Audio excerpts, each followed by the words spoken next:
Good morning mga mates. How are you? Kumusta na po? Kumusta? So, today's video, hayaan yung ipasyal ko kayo dito sa tabing dagat. So, dahil ngayon ay Sunday, 9 a.m. dito sa New Zealand. So, tara at maglakad-lakad tayo dito sa tabing dagat. So, maganda clear. Walang kasinong alon. Iyan.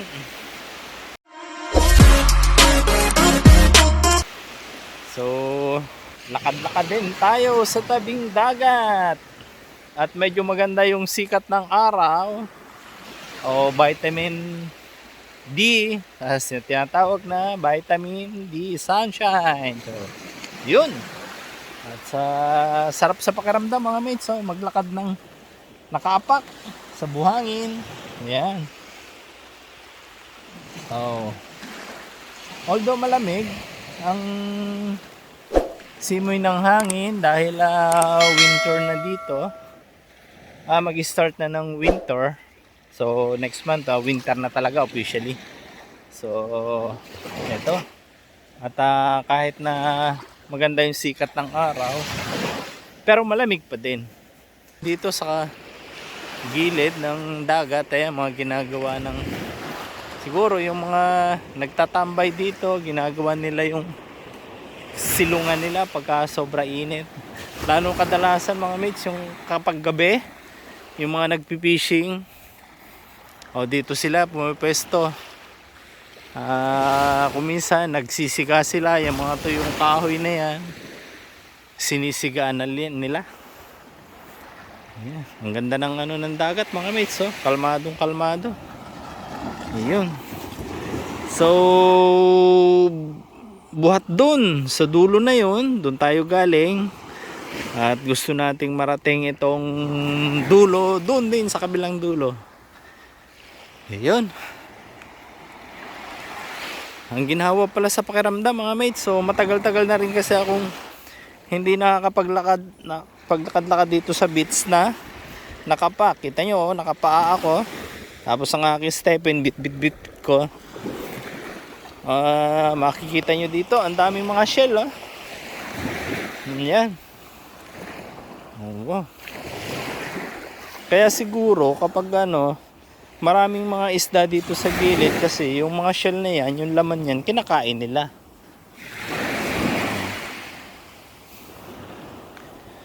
Matagal-tagal na rin kasi akong hindi nakakapaglakad-lakad dito sa tabing dagat. Although malapit lang ito dito sa amin sa bahay, mga 5 minutes lang. So bihira na nga rin dahil Monday to Saturday may pasok tayo. So kapag Sunday, yun lang may free tayong oras. So medyo naaga ng gising, kaya naglakad-lakad muna, exercise na rin dito sa tabing dagat. Yan. So kapag high tide mga mates, ito mga kahoy na to, ito yung mga nadadala dito sa kabila. Yan. Ito sa ibabaw, ito nakikita nyo mga kahoy na yan. Ito dito dinadala ng alon. At kapag gabi, pwede itong sigaan. Ginagawang nilang naggagawa ng bonfire sila dyan para at least kahit malamig, naiinitan pa rin sila. So ito, actually, ito yung tinatawag dito namin na sandbar. Kasi itong kabila, dagat, pag high tide, dagat din yung kabila. So ito hindi inaabot ng tubig, maliban na lang kung ang high tide ay mga nasa 4.5 meters, yung tubig lumalampas dito sa ibabaw. Pero bihira naman yun kasi napakataas na ng tubig na yun. Kadalasan kasi 4.3 meters lang yung taas, kaya halos nakikita nyo yung linya ng ng mga basura na to, na mga kahoy-kahoy, hanggang dyan lang siya dahil yung sagwak ng alon, dahil nga dala sila ng tubig. Ayun. So yan, ang ganda ng view. Yan. So dyan sa kabila na yan, No, dyan lang yung sa amin, mga 5 minutes lang na biyahe. Yan, ang ganda ng ng sikat ng araw. Ang ganda ng panahon ngayon. Kasi nung nakaraang linggo, puro ulan. Kaya sarap maglakad-lakad dito sa tabing dagat. Ang pino ng buhangin. Sarap sa paa. Yan, no? Tapos maririnig mo yung sagwak ng alon.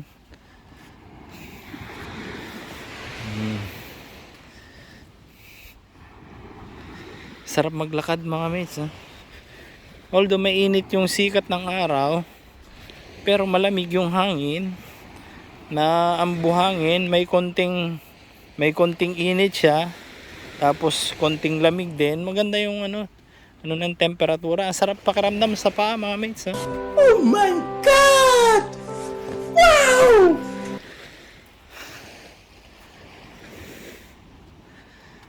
Wow, sarap maglakad.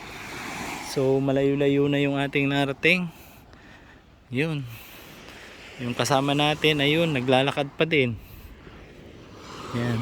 So gusto kong marating yung dulo doon, kung ano ba meron doon. Bakit ang tagal ko na dito, hindi pa ako nakakarating doon sa dulo na yun. So parang yung area na yan, yung dyan nangingitlog yung mga ibon. Diyan nangingitlog. So kung nakikita nyo mga mates, merong grupo ng mga ibon dito. Yan mga nagpapahinga din sila.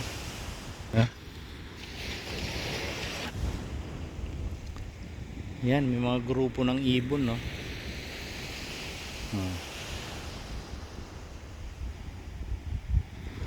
nagpapahinga sila. So yan, tuloy-tuloy lang tayo, lakad-lakad tayo kasi maaga pa naman.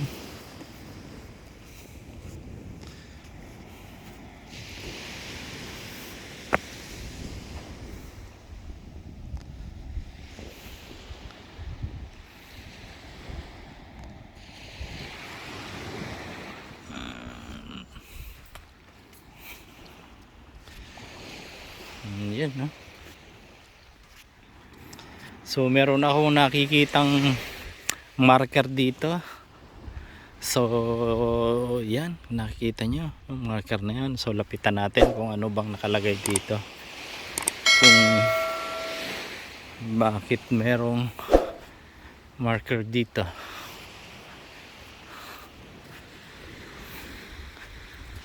Sarap sa paa, sarap sa pakiramdam, naglalakad ka na nakaapak. Yan,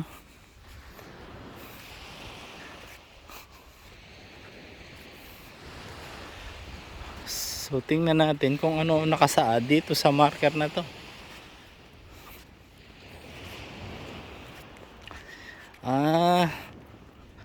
Yun pala mga mates. So dito sa area na to, ito pala yung mga pahingahan ng mga ibon. At the same time, dito na rin sila nagpaparami. So yung area na yan, dyan sila nangingitlog. So kaya pala medyo malayo na sila sa kabahayan, karamihan ng tao. At napaka-importante yung mensahe na nang dito ay bawal ang aso. Bawal kasi alam nyo naman yung mga aso, pag naamoy nila yung mga itlog ng mga bird, kaya pinagbabawal. Kaya pala dito sa area na to, dito pa lang nakikita nyo, yan ang dami mga birds na nagpapahinga. Ayan kita nyo, yan, dami nila. Dami so yan.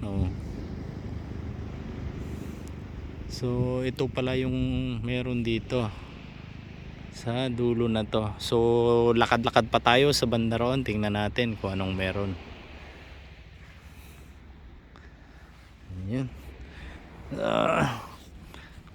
Yung stepen ko, iwanan ko muna dito sa marker na to. Balikan ko na lang siya. So tara, samahan nyo ako.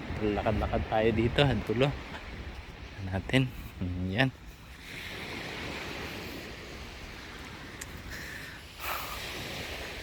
So sarap talaga sa pakiramdam sa paa. Yung ano ng buhangin. Yan. So lapit tayo dito sa pinaka tabi ng dagat. Ang dami talagang shell mga mates. Dami.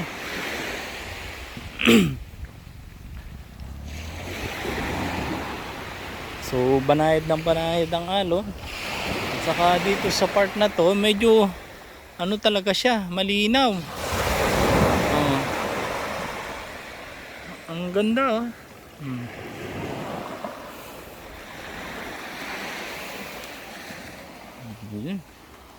Ang daming shell.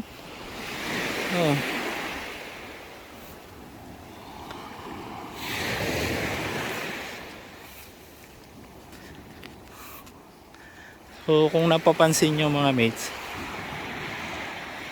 papansin nyo ang lawak-lawak nitong pinaka beach na to, pero wala kayong makikita ang gasinong maraming tao.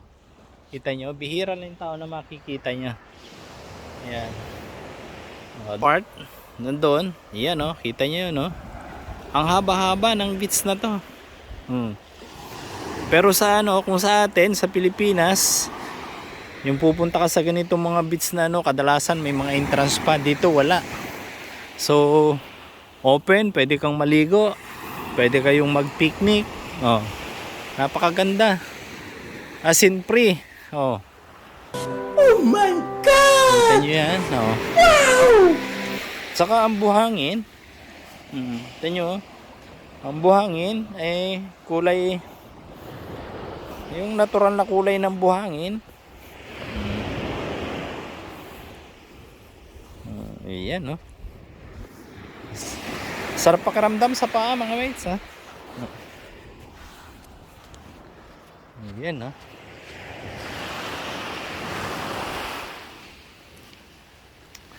So tingin ko malayo-layo pa rin yun, yung dulo na yun.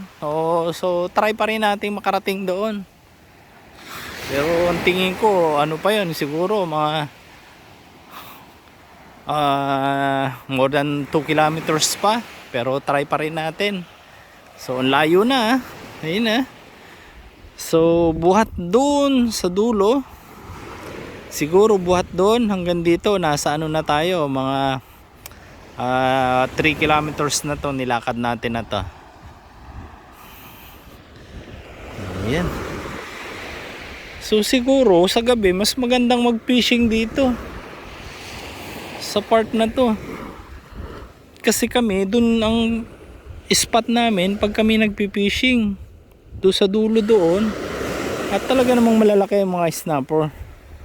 So dito sa part na to hindi pa kami nakakapag-try, pero ang tingin ko maganda kasi mas malalim siya So next time itatry namin mag-fishing dito sa area na to. Although malayo-layo nga rin lang ang lakarin para makarating dito. Ayun. So yan, nakikita ko ang dami mga ibon na mga nakatambay dito sa area na to Yan ang dami nga nila na yan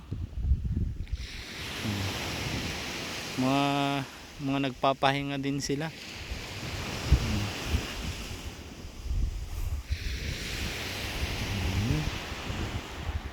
So malayo-layo pa yon. So pero try nating abutin kung anong meron doon sa dulo na yon, kung hanggang saan siya, kung gaano siya kalayo.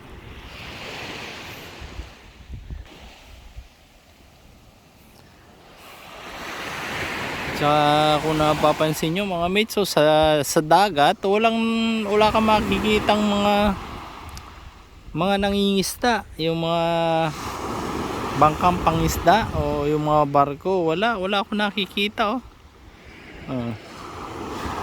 maliban dun sa Yung isa na yun, napakalayo niya. Siguro ano siya, maka napakalayo niya. Isang barko sigurong malaki siya. Yun lang ang nakikita kong kakaiba dito. At dito sa part na to, yang maraming mga kabahayan na yan dyan. So although malayo talaga siya, yan. Yan ang Nelson, City of Nelson dito sa Tasman. Yan.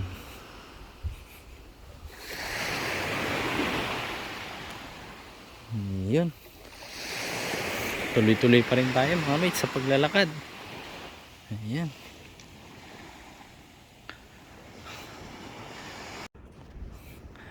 Lapitan natin mga mates itong ibang mga ibon na nakatambay dito. Ang dami-dami nila, oh.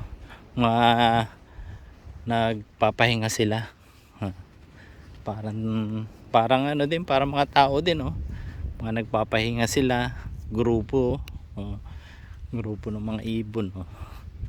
So dito pala sa area na ito yung tinatawag nilang ano, area ng kung saan yung mga ibon mga nagpapahinga.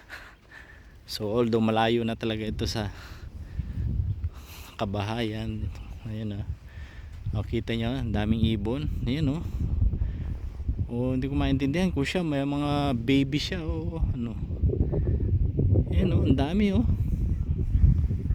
Oh. Ang dami nila. So yung iba, eto andito na, oh. Ayun.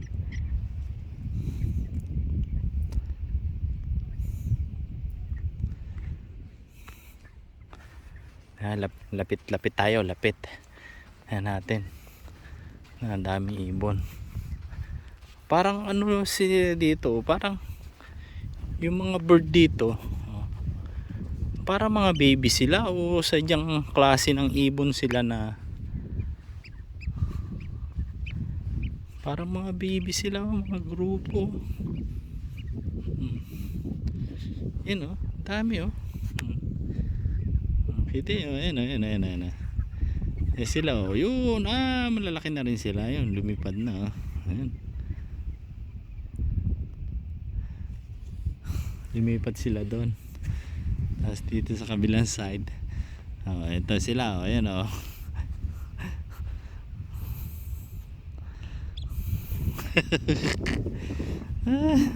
So hayaan natin silang magpahinga. So balik tayo dito sa area na to kasi hindi pa natin napupuntahan yung area doon. Tara, punta tayo.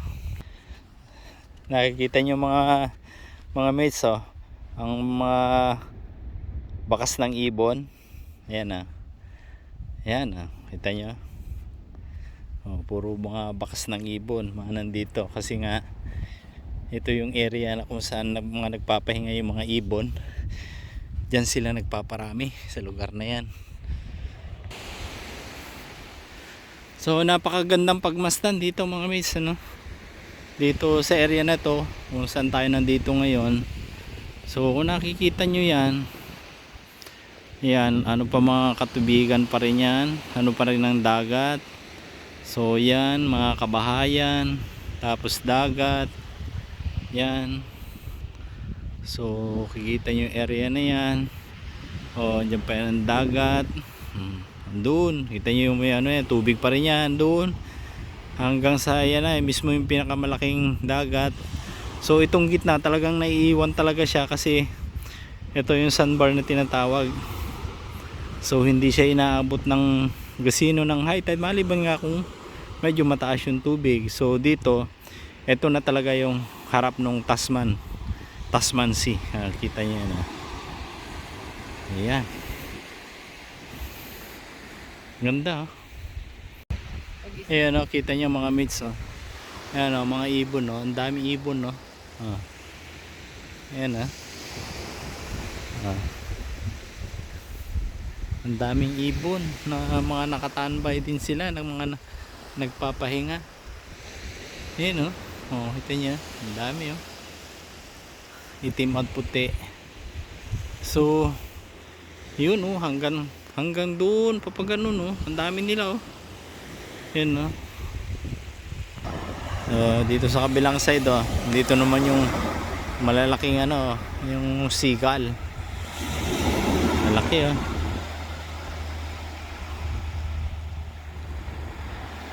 Ayan, nakita niyo mga mates ah. Daming ibon no.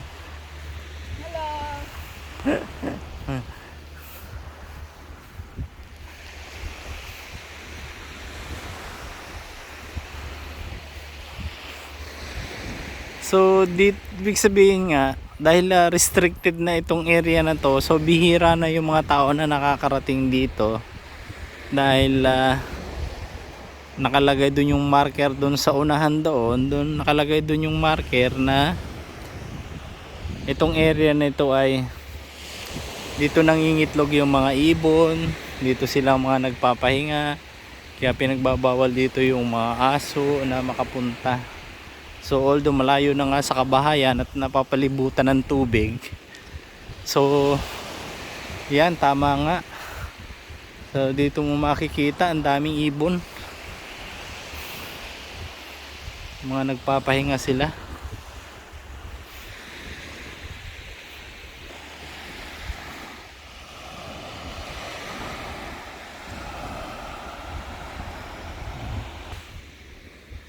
Tapos meron kaming nakitang ano dito, ano to, what's this? Sleeping bag. Meron ditong sleeping bag. Yan. Sleeping bag siya, siguro dito natulog. At saka ito yung pinakalagayan niya.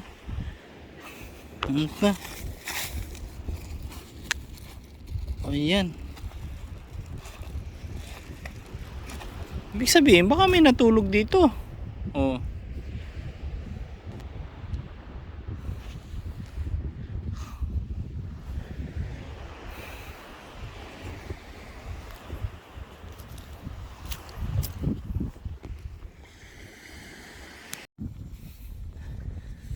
So yun nga mga mates, so nariting namin itong area na ito. So dito pala sa area na to, yan, dito sa likod ko, napapansin nyo, dito pala yung mga nagpaparami yung mga ibon. Dito sila mga nangingitlog sa area na ito.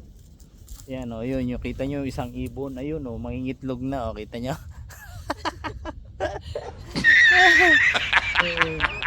So dito pala kasi malayo na talaga ito sa mga kabahayan at talaga andito ito sa gitna ng, kumbaga parang isla siya. And dito nga na sandbar. So dito nagpaparami yung mga yan, kita nyo, kaya pala maganda ang ano dito. So yan yung area, malaki-laki din. So dito talaga sila nagpaparami. So tingnan natin dito sa ibabaw. Yan. Yan. So ito ay pati yung kondisyon ng ng buhangin dito na talagang kung makikita mo, maganda talagang magparami dito ang ibon. Yan o, nakikita nyo, ganda o. So yan, so itong area na to, dito sila nagpaparami, dito sila nangingitlog. Kasi buhat doon, paikot na siya, yan, palikutan na siya ng dagat. Yan, puro dagat, puro tubig. So dito sila nagpaparami. Yan. So maganda pala talaga yung area dito na safe na magparami ang mga ibon. Ayan. Kita nyo, oh. Mahaba pa siya, oh. So yun. So ayan, ang ganda ng area, oh. Dito talaga sila nagpaparami.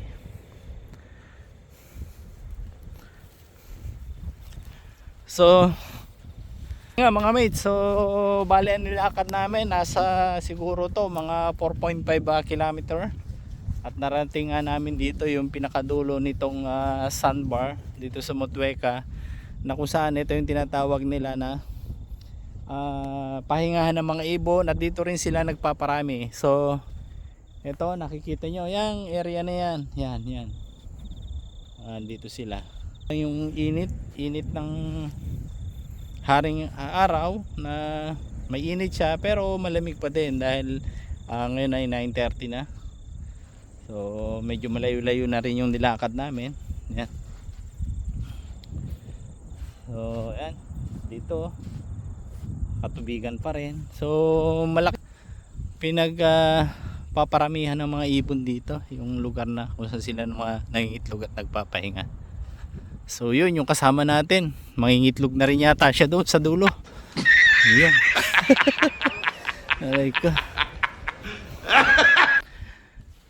At sa mga mates, so muli hanggang dito na lang itong aking video. At sana po suportahan nyo pa rin lagi ang aking mga video na i-upload. So yung mga bago pa lang po sa aking YouTube channel, munting YouTube channel, paki-subscribe na rin po at paki-hit na lang yung notification bell para maging updated sa mga video na gagawin ko. So yan mga mates, so muli hanggang dito na lamang at bye bye. Ingat po lagi kayo, ingat, bye bye.